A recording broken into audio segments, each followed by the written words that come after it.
Pessoal, seja bem-vindo a mais um vídeo e a mais uma aula do professor Atuliano Arlen.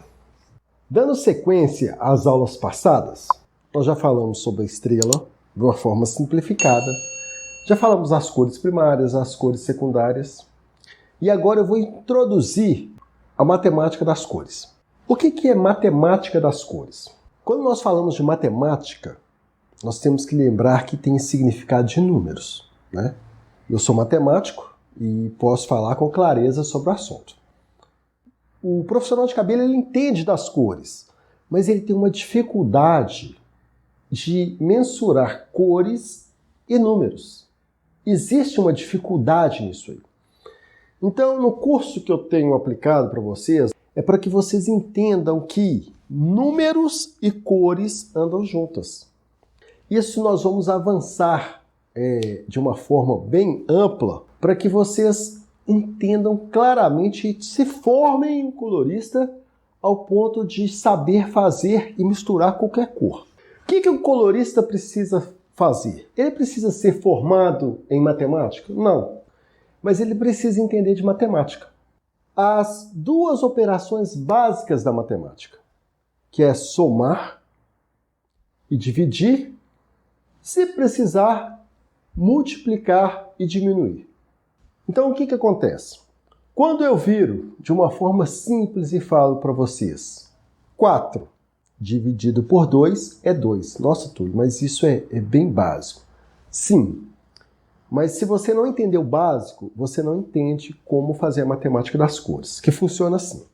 Aqui na estrela, eu vou começar a matemática das cores sem usar números. Só vou clarear para vocês como funciona. Se eu tenho aqui 100% de azul, e quando eu pego esse 100% de azul e misturo com 100% de laranja, eu vou ter uma proporção, uma quantidade de cor, criando uma neutralização, onde eu chego a 100% de marrom. Matemática bem simples. Somando o azul somando com laranja, eu tenho um resultado de marrom.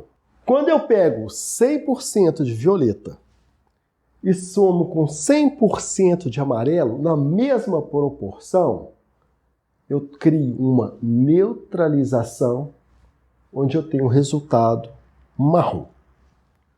Quando eu pego 100% de vermelho e misturo com 100% de verde, eu tenho como resultado um resultado de marrom. Túlio, mas você falou matemática da colorimetria. Isso vai entrar quando eu começo a misturar as colorações.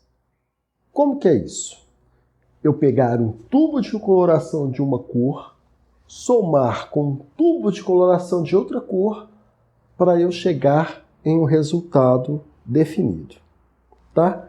Essas contas, essas continhas, eu vou fazer pelo menos umas 100 contas para vocês, se precisar, para que vocês entendam as misturas das cores. Existem duas situações dessas misturas das cores. Uma, ou você soma as cores, cor dourada com cor vermelha, você vai criar uma soma de cores. Vou fazer na estrela para vocês entenderem. Quando eu pego vermelho e encontro com laranja, vermelho com laranja, eu estou fazendo uma soma de cores. Então, se eu pego 50% de vermelho e 30% de laranja, eu estou fazendo uma somatória de cores. E o que acontece nesse resultado? Se eu pego mais vermelho e menos dourado, nessa mistura de cor eu vou ter sobra de vermelho, porque a proporção de vermelho foi maior do que a de dourado. Vermelho com amarelo eu tenho uma soma de cores. 2 mais 2, 4. Se eu pego violeta e somo com amarelo, na verdade eu já não tenho eu tenho soma de cores porque ela é uma proporção aqui com essa proporção aqui. Porém, na hora do meu resultado, eu crio uma neutralidade. Quando eu avançar essa matemática da colorimetria, que eu vou colocar em números, a somatória de uma base com uma base, mais uma nuance, duas bases e uma nuance, nós vamos começar a entender como funciona isso. Então, olha só. Suponhamos que eu pego um cabelo na altura de tom 6, natural. O que é um 6 natural? É um cabelo em que eu tenho o fundo natural desse cabelo, ele está num vermelho-amarelo, ali subindo, um vermelho-amarelo. Me empresta a tabela. Vou pegar para vocês rapidamente, só para vocês verem o que eu estou falando do fundo natural dessa cor. Quando eu pego o fundo natural de um cabelo na altura de um 6, tá? Eu estou falando que ele tem uma porcentagem de vermelho e uma porcentagem de laranja, que é vermelho com amarelo. Obrigado. Quando eu pego esse cabelo natural, eu não vejo vermelho e laranja. Mas quando eu começo a descolorir, eu vejo esse vermelho e laranja. E isso requer números, requer cálculos para que nós possamos chegar no resultado. Então, quando eu começo a introduzir para vocês a matemática das cores, situação simples. Uma cor base. Chego ao meu estoque e procuro uma cor 5/0. 5/0 é uma cor castanho clara. Eu chego no meu estoque e não tenho esse resultado. E eu não estou com tempo de sair e comprar essa coloração. Então, o que eu faço? Eu pego um tom de cor base mais baixo, um tom de cor base um pouco mais alta e faço uma somatória de cor para me chegar no resultado central. Então, olha, um tom de 4 com um tom de 6 para eu chegar no meu resultado 5. Tá?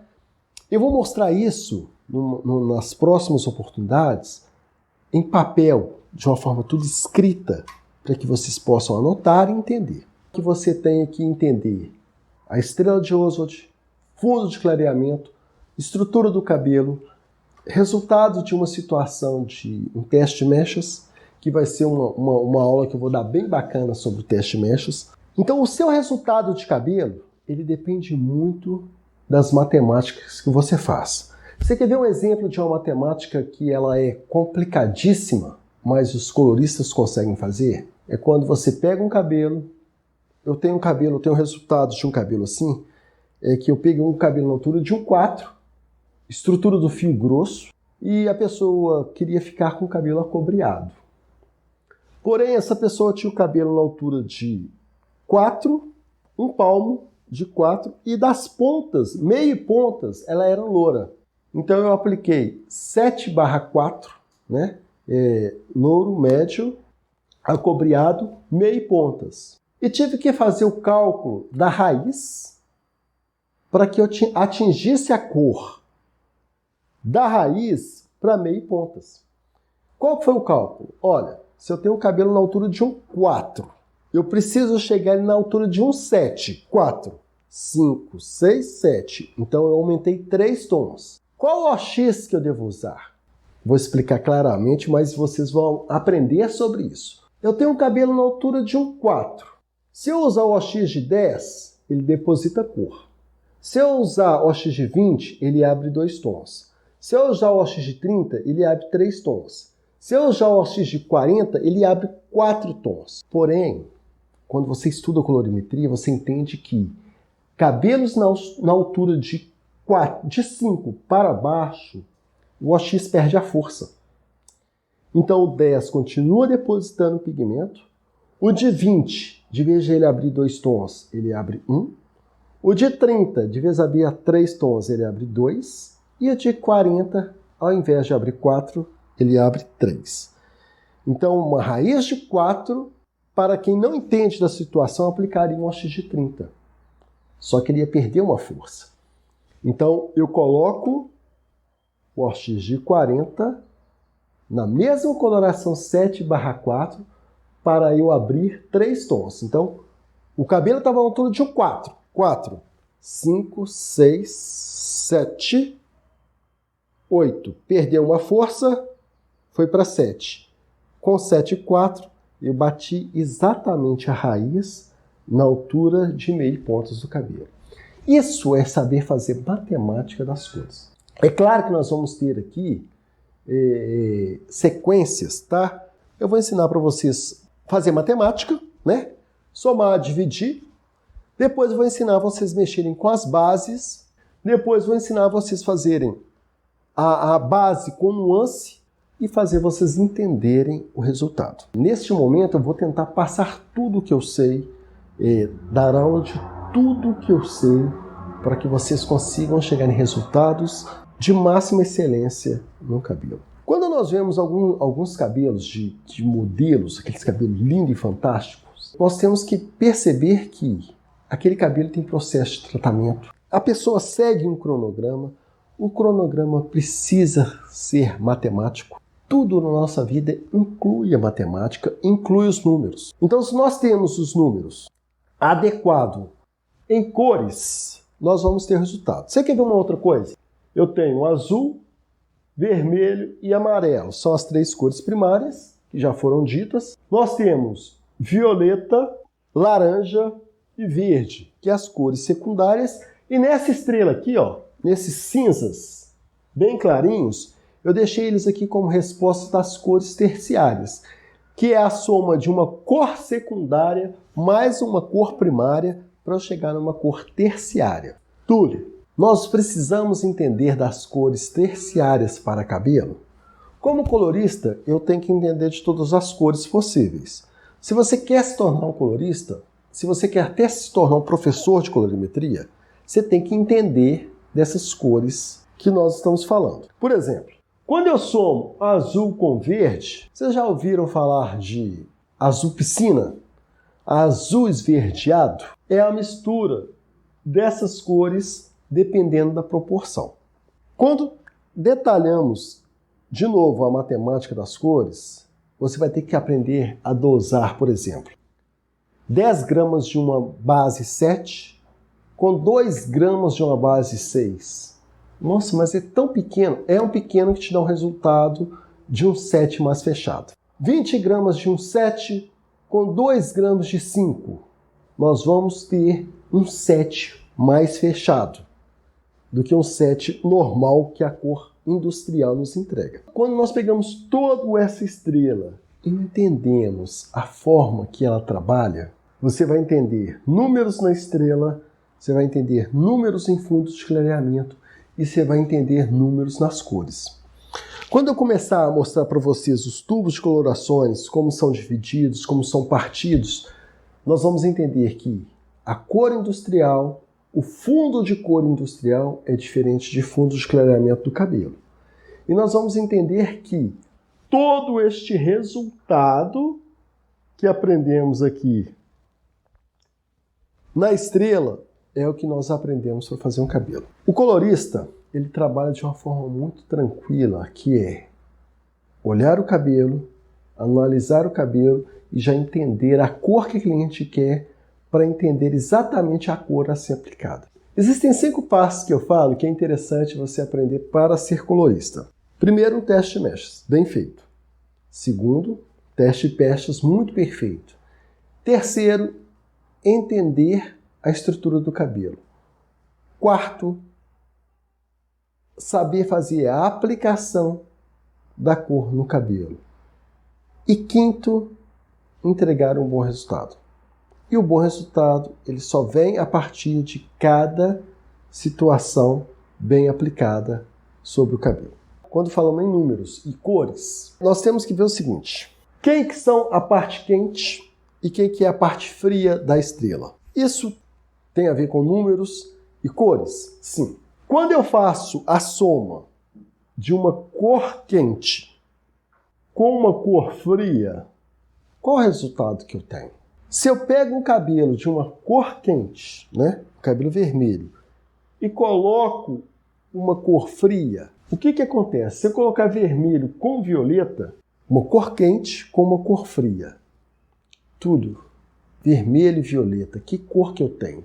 Eu tenho uma cor terciária que ele pode ficar um violeta avermelhado, um vermelho com violeta, nem sei falar se é vermelho violetado, né? É vermelho com violeta, mas ainda assim existe soma de cores aqui. Quando eu pego uma cor quente amarela com uma cor fria azul, eu tenho um resultado de misturas de duas cores, uma quente e uma fria. Nem sei se eu posso falar que é uma cor morna, mas é uma cor onde é que eu tenho resultado de quente e frio. E este quente e frio, ele cria uma neutralização de uma cor completamente quente. Isso geralmente você não vê as pessoas falando, mas olha só, uma cor fria neutraliza uma cor quente. Uma cor fria neutraliza uma cor quente. Uma cor fria neutraliza uma cor quente. Uma cor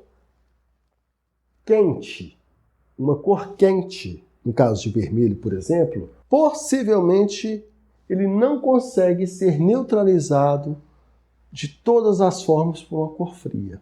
Existem proporções, existem números. Estes números, pessoal, nós vamos conseguir falar no decorrer do tempo com mais detalhe para que nós não possamos dificultar essas misturas de cores. Existe matemática para entender a escala de pH, existe matemática para entender o fundo industrial que eu já falei, existe a matemática para entender a neutralização e a somatória, existe a matemática para entender todo este mecanismo de cores. Ô Túlio, você falou que se eu misturar isso com isso, tem que ter proporção? Tem.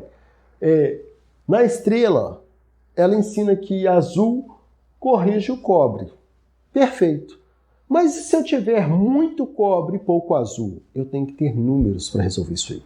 Talvez eu tenha que aumentar a proporção de azul para que ele consiga chegar no resultado de correção do laranja. Quer ver um exemplo claro disso? 9/1. Louro claro acinzentado. Num cabelo completamente laranjado, acobreado, né? Laranjado não, acobreado. Se eu coloco 9/1, ele consegue corrigir esse resultado de cabelo? Depende. Porque na medida que eu coloco 9/1 num cabelo mais acobreado, eu vou ter um processo lento de correção e ainda mantendo muito a cor quente ali. Se eu vou lá e coloco um pouco mais de cinza, porque eu usei 9/1, então se eu crio o 9/1, eu consigo fazer uma neutralização mais rápida. Então eu tenho que saber dosar a porcentagem de mix que eu usei. Então, pessoal, toda essa matemática, toda essa cor, que é uma coisa que eu amo, toda essa bagagem de cor com números, a partir do momento que nós começamos a aplicar isso sobre o cabelo, a partir do momento que você, na sua casa, conseguir misturar essas cores, vocês vão conseguir ter resultados excepcionais. Criar cores, criar marrons, criar vermelhos mais intensos, criar tons de mel. Tem um tal de doce de leite aí que é uma cor fantástica, que é uma mistura de 3/4 com 6/3, né? Poxa, tudo 3/4 dourado com acobreado mais dourado. Como que você cria um doce de leite aí? Você tem que lembrar do cálculo que existe no cabelo que você já tem, né? Você tem um resultado ali de cabelo. Se eu pegar um 1/7 marrom e somar com dourado, eu vou ter um 6/7,3. Mas eu tenho que saber esses números, eu tenho que saber a dosagem certa. Isso tudo eu vou estar ensinando para vocês nas próximas aulas, nos próximos vídeos. Existem várias formas de você ensinar colorimetria. Se eu simplificar o que está complicado, vocês vão amar a colorimetria assim como eu tenho aprendido e amado. Se você que nunca aprendeu matemática falar assim, eu não vou aprender essas coisas porque é difícil, você passou exatamente pelo que eu passei. Enquanto eu estudei, enquanto eu fiz administração, eu tive uma dificuldade muito grande em matemática, na verdade até entrar na faculdade. Quando eu entrei na faculdade, eu tive um professor de matemática, Rogério, que ele mostrou que eu realmente era bom em matemática. Só faltava entender. E a matemática da colorimetria ela é muito simples. Ela não tem contas absurdas. Existem profissionais que fazem contas absurdas. 2 gramas disso aqui com meia grama disso aqui com 5 gramas. Não, eu vou simplificar isso aí, que é pegar o básico dessa grama aqui com um pouquinho desta grama para chegar no resultado que você precisa. Pessoal, quando você faz um curso de colorimetria, existe uma coisa muito interessante que é o seguinte. A colorimetria não é para você ficar produzindo e nem fabricando cores. Elas já existem prontas, elas já estão lá. É só você ir numa empresa, né, para profissionais e comprar a cor pronta. Cor pérola, 9/89, em muitas indústrias aí. Qual que é a mistura dela? Aí um colorista sabe o que é. 9, uma mistura de louro claro. Qual a pigmentação que existe lá dentro? No curso de colorimetria você vai aprender. 8. O que é o 8? O 8, em algumas empresas ele é o azul. Ou em algumas empresas ele é o violeta. E o 9? Em algumas empresas ele é azul. Em algumas empresas ele é violeta. Em algumas empresas ele é verde. Eu vou trabalhar com vocês de uma forma universal. O que é universal? 8/1, louro claro acinzentado. O 1, para mim, vai ser cinza, universalmente falando. Vamos supor que na marca X, o 1 é verde, não importa. Universalmente, ele era cinza. Você tem que conhecer a sua tabela de cor. Então, você tem que ter uma tabela de cor para toda vez que eu virar para você e falar assim, 8/3, eu vou estar falando de louro, claro, dourado. Túlio, na minha tabela, o 3 não é dourado, é verde. Então, nós vamos... Nas suas perguntas que você for lançando, eu vou respondendo essas perguntas, porque cada tabela, o 3 pode ser uma coisa. Tem tabela que o 3 é dourado, universalmente falando. Mas quando eu falo de que o 3 é verde, eu saí desta situação de universal. Então, quando nós começarmos a falar sobre isso, tenha sempre em mãos a sua tabela de cores. Porque você tendo a sua tabela de cores, toda numeração que eu for falando, vocês vão me contestando, perguntando, olha, meu número não é este, então eu vou esclarecer o seu número. Olha que coisa interessante. Como que a gente platina um cabelo? O platinado, você atinge uma cor, número 10. Eu, particularmente, acredito que você só platina cabelo da altura de um 9 para 10. Existe fundo de clareamento 11? Não. Eu chamo que existe um fundo de clareamento 10 limpo. O que é o 10 limpo? É aquele 10 sem nenhum requisto de amarelo. O 10 com um restinho de amarelo, para mim ele é um 10. O 10 que você tirou todo o amarelo, para mim ele já é um 10 limpo. Tá? Há uma diferença muito grande entre um 10 limpo para um 10 com restinho de amarelo. Túlio, eu consigo platinar no fundo de clareamento 8. Parabéns para você. Eu sei que o fundo 8 tem resto de cobre. Se você conseguiu acinzentar esse cabelo, que é diferente de platinar, tá? Ainda assim eu creio que esse requisto de cobre vai aparecer mais rápido, porque você não conseguiu fazer a limpeza clara desse cabelo. Então, eu gostaria que vocês continuassem seguindo. Caso vocês não tenham entendido alguma coisa que ficou complicado, de uma forma complicada, mandem as perguntas. Se vocês gostaram do que eu falei aqui agora, deixe seu like. Espero que vocês... Eu gostaria muito, muito mesmo, que vocês deixassem a pergunta sobre a matemática na estrela. Se vocês gostaram ainda mais desse vídeo, que ainda continua simplificado, deixe seu like. Curtem, que nós vamos estar resolvendo todos os processos da colorimetria. E a matemática ainda vai avançar bem mais, vai ficar uma coisa bem mais gostosa e ao mesmo tempo de resultados fantásticos. No mais, fiquem com Deus e até a próxima aula.